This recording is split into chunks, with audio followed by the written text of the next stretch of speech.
اس road پہ ride کرنے کا بھی بڑا مزہ آ رہا تھا، اور دن کا ٹائم بھی ایسا ہو گیا تھا، یعنی شام کا وقت ہے تو دھوپ بھی بالکل اسٹریٹ آپ کو اوپر سے نہیں پڑ رہی، تو تمام تر فیکٹرز جو ہے نا وہ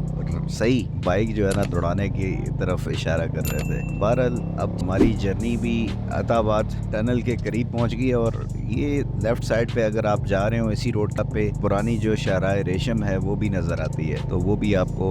ڈفرینٹ لوکیشنز پہ دیکھ رہے ہوتے ہو۔ اب ہم بالکل عطا آباد ٹنل کے پاس پہنچ گئے تھے، اور یہاں سے سامنے میں اگر دیکھنا نظر بھی آ رہا ہے، اس لیے میں تھوڑا سلو ہو گیا۔ طیبہ کو میں نے کہا کہ بھی موبائل بھی ریڈی کر لو، ٹنل کے اندر کیونکہ لائٹ کم ہوتی ہے تو یہ انسٹا ہو گیا، گو پرو وغیرہ ہو گیا، یہ لو لائٹ پہ تو ہو جاتے ہیں بالکل فارغ،